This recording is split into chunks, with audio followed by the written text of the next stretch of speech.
start with you, Dr. Bernstein. So I think there may be people here who don't yet know what is urticaria versus chronic urticaria, et cetera. And one of the biggest things I hear, we'll do this to sort of a twofold, is chronic urticaria caused by an allergy? So for urticaria, this refers simply to hives, and hives are where you get welts, you get wheals and redness. These lesions can be localized, they can be diffuse, they can be intermittent, they can occur suddenly and go away and not come back. They can persist, and it's when they persist longer than 6 weeks, we call it chronic. So this is what we mean by chronic. It's an arbitrary cut point, 6 weeks or longer, but it's a consensus recommendation by experts.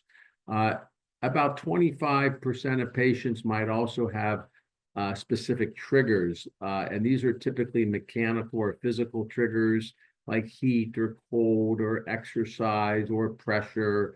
Or stroking the skin. When the skin is stroked in a subset of patients, up to 5% of patients with CINDU, which is called chronic inducible urticaria, their skin welts. And so this is a form of physically induced hive. So it's an interesting condition. We never really had much to offer for this condition until the last, I would say, 15 years, 10 to 15 years, when we started getting some better opportunities for drug development, novel therapies that have made a major breakthrough in the management of these patients.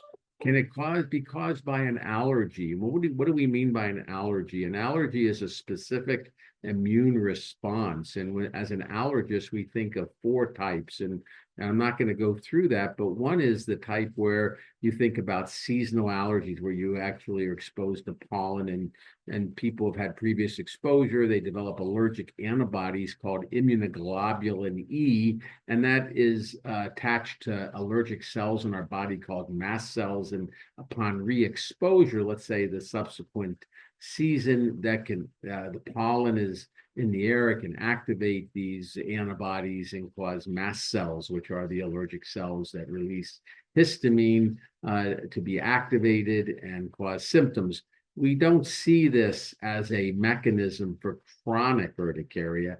In acute urticaria, certainly people can get acute hives from eating a food if they are allergic to a food, or sometimes when they're out exercising and have really severe allergic reactions, they might have some hives and breathing problems. That's not very common, but it can happen. But what we're talking about is chronic, where it's lasting, it's persistent, it's lasting longer than 6 weeks. And it's not triggered by a food or a specific drug or some other known stimulus. In fact, over 95% of cases, we just don't identify an underlying trigger for hives in these individuals. Thank you so much. And I have to say, that was one of the most difficult things for me to come to terms with as a patient. I sought a cause for this for a very long time. We're so used to having control over certain aspects of our health, I guess. I thought if I cut out certain detergents or if I changed the kinds of towels I was using, that maybe this wouldn't happen to me anymore.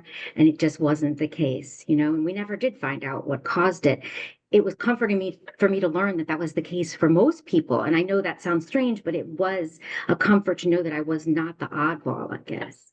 Well, we do know that physical factors will induce hives in those patients who have inducible hives. So Oh, like yes. like cold or heat or exercise. But what's turning on these mast cells, and this is where interesting advancements in understanding that there's many receptors on mast cells, and they can be activated by different stimuli. So this is where we're learning more about how mast cells are activated and how they play a role in different types of hives, because not all hives are the same. They're very different for different individuals.